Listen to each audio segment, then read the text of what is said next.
अस्सलामुअलैकुम नाज़रीन, स्वागत है आपका डेली न्यूज़ चैनल में। अगर आपने अब तक हमारे चैनल को सब्सक्राइब नहीं किया है तो सब्सक्राइब कर लीजिए और बेल आइकन के बटन को प्रेस कर लीजिए। चलिए जानते हैं आज के अपडेट के बारे में।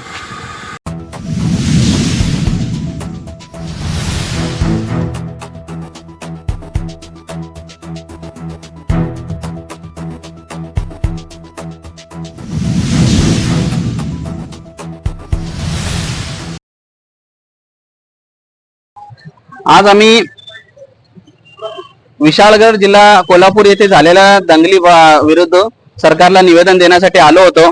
या निवेदनामध्ये आमची प्रमुख मागण्या अशा आहेत की सरकारने याच्यावर त्वरित एक कमिटी बसून तपासणी करावी आणि या हिंसाचाराच्या घटनेची तत्काळ आणि निष्पक्षपणे चौकशी करून दोषींवर तत्काळ कठोर कारवाई करावी। दोषी राजकीय व्यक्ती कोणतेही मोठे असले तरी तसेच काही प्रशासनिक पोलीस अधिकाऱ्यांनी सुद्धा याच्यात आपल्या कर्तव्यात कसूर केले आहे का याची सुद्धा सखोल चौकशी करून त्यांच्यावर सुद्धा कठोरतम शासन करण्यात यावे। दुसरे म्हणजे क्षतिपूर्ती आणि पुनर्वसन करावे।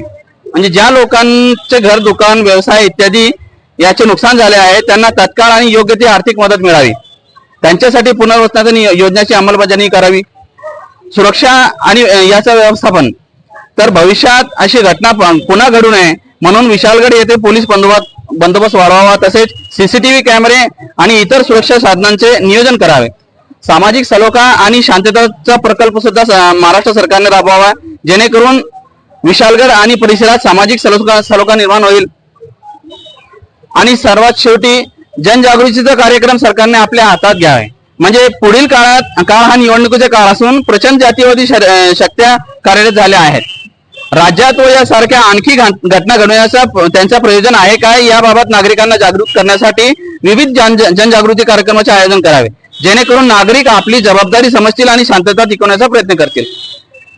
आता एक अत्यंत संवेदनशील मुद्दा म्हणजे या घटनेचा जे मूळ सूत्रधार आहेत ते दोन लोकांचे नाव समोर येत आहेत। त्याच्यात एक संभाजी राजे म्हणून स्वतःला म्हणणारा व्यक्ती आहे, तो स्वतःला शिवाजी महाराजांचा वंशज म्हणतो। त्या माणसाला आमचं आव्हान आहे की त्याने आपलं नाव शिवाजी महाराजांशी जोडणे हे बंद करावे, त्यांचं नाव बदनाम करणे हे बंद करावे। भ्याड प्रवृत्ती हे निष्पाप लोकांवर, त्यांच्या घरावर हल्ले करणे, त्यांना लुटणे, त्यांचे घर बर्बाद करणे हे त्यांचेच काम होते। असे जर तो हे करत असेल, सिद्ध करत असेल तर हे सबसे चुकीचं आहे। आम्ही त्याचं खंडन करतो। या माणसाने त्वरित आपलं नाव छत्रपती शिवाजी महाराजांच्या नावाशी जोडणे, त्यांच्या घराण्याचे जोडणे बंद करावे असं सुद्धा आमचं आव्हान आहे। आणि जनतेला सुद्धा माझे आव्हान आहे की या माणसाला पिटाळून करा। या माणसाने आपल्या महाराजांच्या नावावर कालिक पोचलेली आहे, त्याला त्याची जागा दाखवून शांत बसायचे आपल्याला। थँक्यू।